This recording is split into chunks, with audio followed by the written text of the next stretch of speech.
화요일의 공식 코너 김종대 의원님의 단독 열사의 특종 대방출. 오늘은 어떤 주제를 준비했습니까? 예, 대국민 담화입니다. 그 7일로 예정됐죠.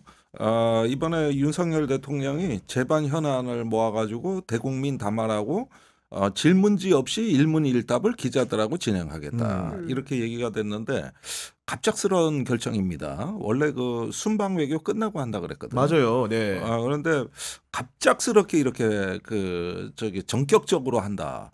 그리고 추경호 원내대표는 벌써 자기가 찾아가서 건의했다. 어젯밤에 만났다. 어젯밤에 만났다.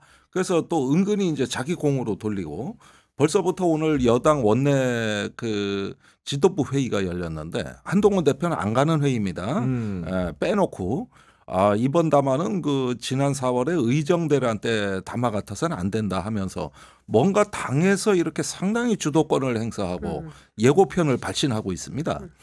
이런 어떤 저간 양상들을 보면은 이게 뭔가 신경의 변화가 있나? 뭔가 조금 국정기조 전환에 어떤 뭐랄까 조금 뭐 이번에 지지율 10%대 이런 상황이 좀 충격이 있었나? 이런 생각들을 혹시나 할지도 모르겠어요. 이제 저 20% 지지층 내에서는. 네. 그런데 사실은 이 부분은 이제 제가 좀 바라보는 관점은 이렇습니다. 지난 운영위에서 윤 대통령의 그 명태균하고 육성 통화는 법적으로, 정치적으로, 상식적으로 아무 문제가 없다. 이게 정진석 비서실장의 입장이고 발언입니다. 사실은 거기서 나온 맥락이다. 그리고 오늘 아침에 이제 친윤 의원들의 일제히 발언들 보면은 이제 대통령은 더 이상 그 공천 개입했다는 증거는 안 나올 거라는 전제하에서 그래가지고 이제 이 문제는 끝났다. 더 이상 나올 바일 없다. 나와봤자 이제 저기 뭐 그냥 어디서 소소한 거고 그다음에 명태균 씨가 8일 날 창원지검에 소환된다. 금요일에 이튿날. 네. 그러니까 그 날짜와 저기 그 대통령 담화가 하루 건너 사이거든요. 맞아요. 네, 이렇다는 건 뭐냐 하면은 이제 본격적으로 지우기 작업에 들어가겠다. 이렇게 해서 전체적인 그 대응 방향이 다 정리가 끝난 것 같아요. 그래서 아마도 저 대통령 담화가 나오면은 그걸 가이드라인으로 해서 명태균 씨가 8일 날 검찰 조사를 받고 그러면서 이제는 모든 것은 그냥 잡음이자 해프닝이다. 덕담이었다. 이 수준으로 가기 위한 일종의 모종의 실행 계획이 이제는 다 확정이 끝난 것 같아요. 그러니까 더 이상 늦출 수 없다. 이렇게 해서 뭉개자. 이렇게 결정이 되니까 전격적으로 7일 날 대국민 담화를 하기에 이른 거 아닌가. 하면서 당, 정, 검이 다 제가 보기엔 한 방향으로 움직이는 걸로. 이렇게 해서 세팅이 끝난 걸로 보여지거든요. 네. 그리고 일부 조금 새신책 중에서 만만한 거. 뭐 저기 한 대표가 얘기한 거 말고 뭐 제2부속실 설치라든가 이런 것들 좀 이번에 뭐 언제 부속실이 설치된다든가 또 뭐 일부 참모 교체 정도 뭐 이런 것들은 예상이 돼요. 그리고 일부 또 개각에 대해서도 충분히 검토할 수 있다고 봅니다. 이런 것들은 굳이 큰 어떤 정치적 부담을 필요로 하지 않아요. 그래서 깜짝 발표는 없을 것이다. 뭐 플러스 알파가 있을 거라고 지금 얘기하고 있는데 플러스 알파가 아니라 오늘 김종배 시선 집중에서는 마이너스 알파가 있을 마이너스 알파가 있을 수 있다. 마이너스 알파가 지난 4월에 의정대란 기자회견이다. 이렇게 얘기가 되는 것이죠. 그래서 저는 대통령실은 이제 명태균 게이트 2달은 이제 여기서 털어낸다. 이런 어떤 방향을 정해놓고 시나리오를 짰다. 그래서 7일 날 아마 대국민 담화는 제가 보기에는 이제 국민들로부터는 완전히 거대한 성벽을 쌓고 대통령이 고립되는 국면으로 갈 수 있는 결정적인 순간이라고 저는 봐요. 이제부터 이런 모든 뭐 여러 가지 의혹 제기에 대해서는 이제는 다 뭉개는 방향으로. 그리고 지지율 10%대도 본인들은 크게 개의치 않는다. 내 정권만 유지했으면 됐지. 뭐 그렇게 박수 받고 뭐 손가락질 받고 뭐 이런 것도 이제는 그냥 뭐 일희일비하지 않겠다고 그 사람들이 흔히 쓰는 표현들이 있단 말이죠. 그래서 아마도 그런 기조를 유지하지 않을까. 그래서 이제 국민들 보시기에는 아마도 굉장한 허탈감을 느끼실 가능성이 높아요. 네, 지금 각자 도생님이나 지연님, 가을이님 등 많은 구독자들이 혹시 순방 때문에 이렇게 먼저 이렇게 하는 게 아니냐라는 얘기도 해주고 계신데 저 다 네. 따라가는 걸로 돼 있어요. 네. 일단은 상황적으로 남미에 네. 거기 이번에 행사가 남미의 2개 국가에서 2개 행사가 있거든요. G20 정상회의 그렇죠. 네. 도 있고 아페크 정상회의도 있고 이 2개 행사는 아마도 다 수행할 가능성이 높아 보이는데 모릅니다. 요거는 이제 담화의 성격에 따라서 조정될 여지는 있죠. 네. 일단 뭐 대국민 담화와 기자회견 양태를 한번 따져봐야 될 것 같은데 일단 대통령실이 밝힌 바에 따르면은 기본적으로 회견 시간이나 질문 개수에 제한 없이 이렇게 하겠다 기자들 상대로 네. 이렇게 말은 했단 말이에요. 늘 그렇죠. 네. 늘 격의 없이 하겠다라고 하지만 뭐 지난 대통령 기자회견 내용 보셔서 아시겠지만 사회자가 대변인이에요. 그리고 질문권을 사회자가 줍니다. 대변인은 어느 회사 누군지 다 알고요. 그 명단도 사진으로 공개된 바가 있었어요. 그리고 어떻게 그렇게 조선일보, KBS 등등등 그 정권의 우호적인 매체들, MBC는 지금까지 질문권을 한 번도 받은 적이 없어요. 최근에 기자간담회에서 기자회견이 뭐 많지도 않았지만 그 몇 차례 되지도 않는 그 기자회견 가운데 MBC는 한 번도 질문권을 받지 못했고 그건 한겨레도 마찬가지입니다. 경향신문 박순봉 기자가 유일해요. 소위 얘기하는 야당지 혹은 진보지 가운데 제가 알기로는 박순봉 기자는 국민의힘과 소통하는 유일한 야당지 기자다. 뭐 이런 평가를 받을 국민의힘이 인정하는 유일한 야당지 기자다. 뭐 이런 평가를 받을 정도예요. 그러니까 나머지는 질문권도 안 주는 거예요. 근데 그거를 잘 골라내지 않습니까? 그러니까 뭐 각본 없는 드라마다 뭐 모든 질문을 다 받겠다라고 하지만 저는 그거 믿지 않습니다.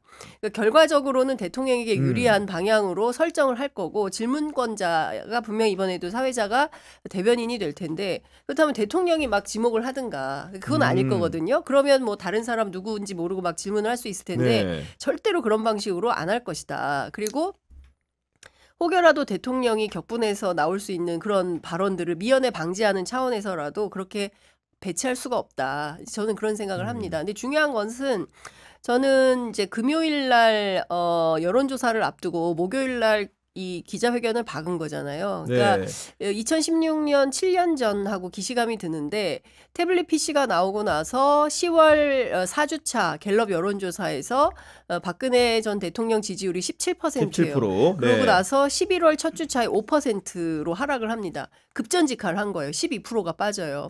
근데 대통령 목소리가 나왔죠. 10월 4주차 조사에서. 그리고 19%를 찍었습니다. 그러니까 이번 주 갤럽에서 몇 %가 나올지. 근데 이거를 막아야 된다라는 판단 속에서 아마도 기자회견을 배치하고 저는 그럴듯한 얘기를 할 거라고 생각해요. 사과도 할 거고 그 박절하지 못한 매정하지 못한 김건희 여사가 끊어내지 못했는데 이 부분 제가 앞으로 잘 단속을 하겠습니다. 국민 여러분들께 정말 심려를 끼쳐드려서 죄송하다. 이 정도의 사과를 하겠죠. 그리고 앞으로 그 내각 총사퇴를 하든 내각 혁신을 하겠다. 참모진들도 원하는 만큼 교체를 하겠다. 지금까지와 전혀 다른 기조로 국정 운영을 해나가겠다. 한 번만 더 믿어달라. 이렇게 저는 읍수할 가능성이 매우 높다라고 생각을 합니다. 그런데 지난 4월 총선 때도 그와 유사했어요. 심지어 당시 이재명 대표 만났을 때는 다음에는 우리 국회 사랑제에서 만나자고까지도 제안을 했습니다. 결과적으로 어땠습니까? 그냥 그 위기만 모면하고 넘어간 거예요. 그리고 나서는 다 말이 바뀌었죠. 그러니까 지금 상황에서 2년 반 동안 윤석열 정권의 운영 방식을 보면 일단 그럴싸한 말을 던져요. 그러나 추후엔 책임지지 않습니다. 흡사 이것은 검찰의 수사 방식하고 닮아 있어요. 일단 기소하고 그다음에 법원에서 무죄 판결이 나오든 말든 알 바 아니고 일단 기소하는 게 중요하고 일단 구속하는 게 중요하고 일단 언론의 스포트라이트를 받게 하는 게 중요하다. 이런 방식으로 저는 갈 가능성이 매우 높고 그렇게 된다면 이번 주 갤럽 여론조사는 10%대는 방어할 걸로 보입니다. 왜냐하면 보수 쪽에서 그래도 대통령이 저렇게까지 노력하는데 한 번은 믿어줘야 되겠지라는 생각을 하도록 만들겠죠. 근데 저는 이것 또한 레토릭이라고 생각을 하고요. 아마도 그게 귀결 특검 받겠다. 대통령이 내가 특검 받고 적극적으로 수사에 협조할 것이고 명태균 반드시 끊어내고 김건희 여사도 수덕사가 됐든 백담사가 됐든 아크로비스타가 됐든 보내겠습니다. 이혼에 준하는 그런 결단을 내리겠습니다. 불교계가 반대한다는 거 아니에요? 불교계가 반대를 하든 말든 아니면 명동성당으로 가든 뭐 그러면 결단을 카톨릭이 또 말. 예. 그냥 우리 집으로 해. 예. 김종대원 댁으로 가든 뭐 이런 결단을 뭐 그렇게 한들 저는 그거는 그냥 립 서비스에 불과할 걸로 보이고 저는 결국은 이거는 극단적 상황으로 갈 수밖에 없는 상황으로 놓여 있다 이렇게 생각합니다. 저는 뭐 물어서 여쭤보면은 그 지난번에 장윤선 선배가 얘기하기를 기자들이 좀 잘해야 된다 이런 네. 얘기했는데 지난번 과거에 있었던 간담회 같은 회견 같은 경우에는 기자들이 정치, 경제, 사회 분야별로 분야별 질문을 주다 보니까 특정 사안에 대해서 꼬리에 꼬리를 무는 질문과 답변이 이루어지지 않았거든요. 맞아요. 근데 이번엔 여하간 그런 영역별 제한을 두지 않고 질문을 물어보면 계속 이어서 답하게 하겠다. 네. 이런 상황은 비쳤거든요. 저는 그거는 네. 정말 기자들의 스킬에 달려 있다고 생각을 하는데 사실 대통령 기자회견이 뭐 그 날이면 날마다 오는 기회가 아니고 아마도 랜덤으로 해서 그 기자들 질문 수도 제한이 되고 각사마다 한 뭐 8개에서 9개, 10개 정도의 질문을 가져가고 준비하죠, 보통은. 앞에서 하면 네. 지우고 남은 거 이제 후순위로 밀릴수록 이제 안 나온 질문을 해야 된다고 생각해서 그런 경향이 있는데 저는 대통령의 발언을 잘 경청했으면 좋겠어요. 기자들이 현장에서. 그리고 대통령 발언 중에 반드시 질문 꼭지가 나온다라고 저는 생각을 합니다. 왜냐하면 그렇죠. 네. 앞뒤가 다른 소리를 할 거예요. 그리고 그렇듯한 얘기를 하긴 하지만 그 안에 질문 꼭지들이 숨어 있을 거라고 생각을 해서 질문지를 미리 준비해 갈 생각하기보다는 현장에서 대통령 얘기를 듣고 저거는 아니다라고 판단하는 대목을 집요하게 물고 비집고 늘어져야 들어가라. 돼. 그렇습니다. 네. 그 틈바구니를 비집고 들어가서 핵심을 캐내는 방향으로 가야 된다. 그래야 기사거리가 많이 나온다. 제목이 많이 나오는 기자회견이 네. 됐으면 좋겠다. 이런 당부 대신 말씀드립니다. 정권의 리스크는 걷잡을 수 없이 커집니다. 그렇습니다. 그런 질의가 네. 될수록 네. 네. 그래서 그런 부분들은 아마 또 이제 기술이 들어올 거고. 그런데 어떻게 보면은 이제 보충 질문할 기회를 주지 않기 위해서 바로바로 질문자를 바꾼다든가. 한 사람이 계속 묻지 못하게. 네. 네. 아니 지난번 기자간담회도 뭐 저 보면은 보충 질문할 기회가 아예 없었어요. 그러니까 2번, 3번 질문해야 그건 나오는 거고 계속 동문서답의 장광설로 이어가게 되면은 아마도 파고들기가 쉽지는 않을 거다. 이미 이거는 제가 보기에는 대변인실이 며칠 전부터 다 준비하고 있는 거기 때문에 그림을 그리고 있기 때문에 너무 네. 기대를 안 하는 게 좋을 것 같다는 생각이 들고요. 일단은 대부분의 질문이 명태균 게이트에 대해서 맞아요. 집중될 것 같아요. 질문이 나오는 걸 좀 봐야 되는데 저 그냥 덕담이었다. 그때 선거 때 도움받은 게 고마운 게 있어서 또 나한테 뭐 가끔 조언을 주던 사람이라서 고마운 마음에 감사의 표시로 전화를 받았고 그게 다다. 이렇게 해놓고 더 이상은 전화 통화한 거 없다. 또 이제 선긋기가 들어가겠죠. 이렇게 하고 이제 그 최근에 야당에 더 이상 나올 게 없다고 확신을 한 것 같아요. 그러니까 그게 이제 명태균이 그 페이스북에서 네, 선언을 했죠. 네. 네, 더 이상 녹취 없다. 민주당에 네. 녹취 없다. 이것도 하나의 사인이거든요. 그러니까 지금 물밑에서는 이미 소통이 되고 있는 거예요. 네. 그리고 갑자기 친윤계 의원들 목소리가 커졌어 어제부터. 이런 것들 보면은 이제 그 진용이 이게 다 갖춰졌다는 뜻이구나. 그리고 야당이 이제 그 밀어붙여도 뭉개고 갈 수 있다. 네. 이런 어떤 내심 판단이 있고 결정이 내려졌구나. 이렇게 봐야 되겠습니다. 그런데 여기서 문제는 뭐냐면은 진짜 그러냐는 거지. 진짜 그러냐. 만약에 그렇다면은 어떻게 보면은 의외로 소강 상태가 되면서 우리도 맥이 빠질 수가 있거든요. 그런데 진짜 지금 상황이 진짜 그러냐. 그리고 가만히 보면은 이런데 협조자들이 저는 김영선, 이준석 이런 사람이고 지금 버텨내고 있는 거는 강혜경 씨 하나밖에 없습니다. 그렇게 보면은 딱 국민의힘 의원들이 이번 국정감사에서 특히 운영위 국정감사에서 이렇게 계속하면 버틸만하다 이 판단을 한 것 같은데 미안하지만 증인이 둘이 더 있거든. 강희경 씨 말고도 확보된 사람이 그렇습니다. 네. 지금 대다수의 변수는 거기서 나오고 있거든. 그래서 그 육성 테이프도 공개된 나온 거죠. 네. 네. 그런데 이걸 전부 확인했느냐? 그 다음에 처남이 사고 칠 수도 있다. 명태균 씨 천하? 누군가 빠이를 갖고 있는 사람이 있거든요. 지금. 네. 그래서 안심하기에는 좀 이르실 것 같은데 너무 무언가 또 어디서 보고받고 어디서 또 비공식적으로 저 사건 당사자들 이야기를 듣고 섣불리 판단하지 않았을까? 대통령한테 또 좋은 얘기 올라간 거 아니야? 이런 의심을 할 수밖에 없어요. 네. 그다음에 두 번째는 이 괜찮다 뭉개고 간다는 건 다 법기술 차원의 얘기입니다. 이 지도자가 법을 어기진 않았어도 민심이 떠나갈 수 있는 영역을 분별력 있게 살펴봐야 되는데 그 시각이 없다는 거예요. 그러면은 법기술적으로는 어쩌면 용산 판단이 맞을 수도 있어요. 이거 갖고는 범죄가 조각이 안 될 수도 있어. 그러나 정치의 영역은 그런 영역이 아니요. 그렇죠. 네. 그런 영역이 아니고 지금 TK까지 그 뚝이 무너지고 있는 이런 형국은 꼭 우리가 박근혜 탄핵 시리즈가 아니라 하더라도 그렇게 가기 위한 어떤 민심의 바다가 드디어 성을 내기 시작하는 거거든요. 거기서 이력 편주와 같은 배가 점점 위태해지고 있다는 그 자체를 모르는 것 같아요. 당장 내 조각배에 물이 안 샌다 할지라도 파도가 친다는 그 자체예요. 민심은 바다입니다. 그런 점에서 이 문제의 차원을 일단 정치의 차원으로 보지 못하는 일종의 어떤 그 혼군의 이 어떤 그 판단력 아니냐 이런 걸 묻고 싶은 거예요. 그래서 크게 잘못될 수도 있다는 거. 오히려 이게 이 담화가 새로운 이제 어떤 비극의 서막일 수도 있다. 촉매제가 될 수도 있다. 그럴 수도 있다는 거죠. 그리고 이 대국민 담화를 결심해서 발표하기까지가 사실 언론 입장에서 보기에도 어젯밤에 전격적으로 이루어졌다고 보여지거든요. 이런 상황에서 누가 어떤 기여를 했나 봤더니 추경호 원내대표가 오늘 국회에서 기자를 만나가지고 당에서 이런저런 말이 있어 내가 대통령실 갔다 왔다. 가급적 국민과 소통의 기회를 일찍 가지면 좋겠다라고 말을 했어요. 여기까지는 좋은데 사실은 그 뒤엔 또 한동훈 대표가 있지 않습니까? 그렇죠. 사실 네. 한동훈 대표가 또 패싱 당한 거죠. 네. 한동훈 대표가 또 패싱 당하고, 근데 이게 잘 봐야 될 것 같아요. 지금 상황이 사실은 명태균 씨가, 그러니까 이게 정말 그 취재한 기자로서 볼 때 이게 어마어마한 그러니까 서사가 굉장히 길고 복잡하고 등장인물이 엄청나게 많은 대하 드라마예요. 근데 그 중에서 일단이 좀 드러난 거고. 우리가 본질로는 아직 들어가지도 못한 상태에서 명태균 씨가 이제 금요일 날 검찰 조사를 받게 되는데 변호인이 지금 황우여 변호사거든요. 아, 그렇군요. 네. 아시는 것처럼 국민의힘 비대위원장을 했던 황우여 비대위원장의 그 사무실 로펌에 소속된 김소연 변호사가 맡았어요.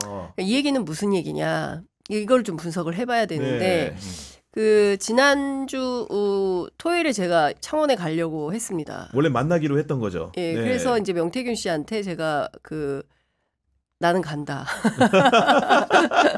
기차역으로 오시오. 이렇게 이제 연락을 보냈는데 변호인 선임 때문에 본인 창원에 없기 때문에 오지 마시라라는 연락을 받았어요. 이 얘기는 제가 여기서 처음 하는 겁니다. 예. 근데 그 사이에 이제 어떤 변호인을 선임하느냐가 굉장히 중요한 그렇죠. 거고 네. 사실은 다 불살라버리고 자기 그냥 아버지 묘소에 불살라버리러 간다. 그동안 고마웠다. 세이 굿바이. 이렇게 하고 언론하고 접촉을 끊었단 끊었죠. 말이에요. 그리고 나서 이제 여러 저 현장에 나가 있는 여러 젊은 기자들이 명태균 씨를 접촉했지만 예의를 좀 갖추라면서 다 무리에 그쳤고. 거절을 당하는 상황이었어요. 그리고 나서 이제 변호인들하고 구체적으로 전략 그러니까 법률 대응을 이제 준비를 하기 시작한 것 같고 그게 일주일 딱 되는 것 같습니다. 그럼 그 사이에 명태균 씨는 어떤 준비를 했던가 그리고 제가 인터뷰하면서 계속 느꼈던 것은 명태균 씨는 여전히 김건희 여사 윤석열 대통령과의 끈을 놓으려고 하지 않았어요. 예. 그리고 뭐 무슨 민주당 뭐 진보 뭐 보수 누구 윤핵관 다 X소리 취급을 하고 있었어요. 그러니까 이분은 명태균 씨는 끊임없이 이 실존하는 권력만 믿고 가는 이런 캐릭터인 거예요. 그렇다고 한다면 황우여 비대위원장을 어떻게 만나게 됐을까? 여기에 굉장히 이제 중요한 퀘스천 마크가 있는데 그 부분과 관련해서 제가 취재를 하고 있는 내용이 있습니다.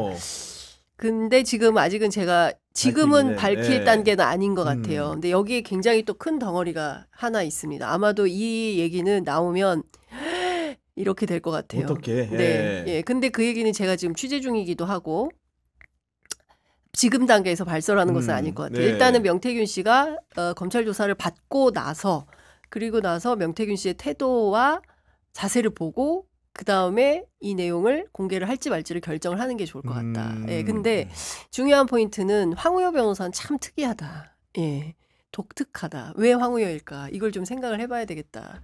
예. 지금 황우여 비대위원장이 브릿지가 돼 있다는 거는 듣기만 해도 굉장히 흥미롭게 들리는데 그런 의미에서 뭔가 지금 상황 관리가 되고 있다라는 확신이라고 하긴 좀 어불성설일 수도 있긴 하지만 그런 부분을 대통령실이 가질 수도 있겠다는 생각이 좀 들거든요. 관리에 아니, 들어간 거죠. 문제는 네. 예. 황우여 씨가 비대위원장 맡은 지가 얼마 안 돼요. 이 윤석열 정부에서 맞아요. 네. 네. 그러니까 일단은 또 좋은 게 좋다고 웃고 다니는 분이거든 이분이. 그리고 저기 누구한테 싫은 소리를 못하는 성격이라고. 그러다 보니까 아유 정권도 좋고 또 명태균 씨도 이제 그 정도면 됐고 두루두루 원만한 메신저로 그 활동하기에 딱 좋은 분이 저는 황우여 전 비대위원장이라고 봐요. 그러니까 거기하고 그랬다는 건 이제 어떻게 보면은 정권하고는 평화협정을 체결하는 것이다. 아니면 종전선언을 하는 것이다. 네. 이렇게 해석해도 무방하지 않을까. 그리고 민주당이 녹취록을 공개하는 순간 민주당에 대한 적대감이 훨씬 더 커진 거거든요. 당사자로서 본인은. 그렇죠. 네. 그리고 거기에는 이제 강혜경 씨와 증언자들이 그 민주당 쪽에 공익 제보를 신청한 거 아닙니까? 미래한국연구소에 또 김태열 대표 같은 분도 네. 대표적인 거 아닙니까? 근데 이분들이 다 명태균을 떠난 사람들이잖아요. 그러니까 이 순간 진보가 사악하다. 민주당엔 별게 없다 하면서 갑자기 화살이 민주당 쪽으로 향하기 시작했습니다. 이렇게 봤을 때는 자기의 어떤 생존에 중요한 자산이라고 할 수 있는 한 패를 민주당이 까자마자 매우 격렬한 반응을 보였고 그러면서 불사질른다는 소리가 나왔고 진보는 사악하다 그런 거예요. 그러니까 이런 진보에 장윤성 기자는 안 들어가요. 주진우 기자도 안 들어가요. 네. 들어가요. 들어가요? 주진우 기자한테 제 욕을 바가지로 했다고. 아니 그랬는데 장윤성 기자한테는 또 뭐 저기 뭐냐 정계환 대표 약을 바가지로 하고 이게 네. 돌아가면서 다 그러는데 저한테는 정계한 대표 욕을 바가지로 했는데. 바가지로 하고 저한테는 지금 김현정, CBS 김현정, 그다음에 주진우, 그다음에 서울의 소리 이명수, 전계환 막 욕하고 네. 또 저기 주진우 씨한테는 만나서는- 장윤선, 뭐 이명수 욕하고 이명수한테는 또 주진우 이렇게 지금 돌아가면서 기자들이 다 욕 먹고 있어요. 다 욕 네. 먹고 있는데 그 저기 뭐냐 그거는 부족하다고 욕하는 거지 사악하다고 욕하는 게 아니에요. 그렇죠. 네. 그리고 자기의 뜻을 더 살피지 못하는 것에 대한 원망이라고 봐야 돼요. 그러니까 저에 대해서는 그 내가 결심해서 카메라 앞에 선 것은 처음인데 처음이었죠. 예. 예, 그렇게 장시간 동안 자기의 속내를 다 드러냈는데 어떻게 박형관 기자를 불러다가 같이 해설을 할 수가 있느냐. 또 수위대에 걸쳐서. 예. 네. 그렇게 얘기를 했다고 하는데 뭐 언론인은 그렇다고 해서 지금 상황에서 명태균 씨 이 얘기만 다 들을 수는 없고 늘 검증이 필요한 거기 때문에 어쨌든 그 사건을 수미일관하게 2달째 취재하고 있는 뭐 박형관 기자의 해설을 들어볼 필요는 시청자들한테 국민들한테는 당연히 있는 있는 거죠. 것이다. 네. 예, 그 명태균 씨의 음성만 고스란히 무슨 앵무새처럼 옮길 수는 없는 것이기 때문에 그 부분은 좀 명태균 씨가 이해를 좀 해주셔야 됩니다. 언론인들이 예, 이거는 취재가 그래요. 예. 아니 그런데 지금 명태균 씨가 그 장윤선 선배를 만나서도 공언하는 게 있는 부분이 자기의 신병 처리 내가 만약에 구속되면 이거는 뭐 100배로 갚아준다 이상으로 갚아준다 이런 10배, 선언은 10배 이상을 갚아준다 이런 식의 말들을 여러 언론인들과 만나서 했단 말이에요. 지금 황우여 대표가 기본적으로 하고 있는 로펌에서 변호사를 선임했다고 하더라도 그분의 신병이 그게 불구속을 뜻하는 건 아니기 때문에 조사 후에 그런 신병 처리가 이루어진다면 얼마든지 다른 액션을 취할 수도 있다고 보시는 거 아닙니까 지금? 그런데 묘해요. 네. 지금 분위기가 굉장히 묘하고 제가 다 지금 막 설명을 드리기가 참 네. 어려워서 그런데 관리 들어간 겁니다. 어디가 친윤이. 예, 친윤계가 명태균 씨가 계속 SOS를 했다고 말했잖아요. 그랬는데 사실 답이 없었고 저한테는 그 얘기를 했어요. 내가 장수가 싸우고 돌아왔는데 성문을 안 열어주네. 나 어디로 가야 돼? 이런 얘기를 했었어요. 그런데 지금 상황은 친윤이 성문을 연 겁니다. 예, 친윤이 성문을 연 거고요. 그래, 명태균 나도 그렇게 봐요. 명태균 씨가 성문 안으로 들어오게 된 거예요. 그렇기 때문에 저는 지금부터는 증거인멸은 검찰이 할 수 있다. 그러니까 지금 명태균 씨가 공개하지 않은 파일 거기에는 아마도 김건희 여사 육성, 그렇겠죠. 예, 네. 그리고 윤석열 대통령 육성뿐만이 아닐 거예요.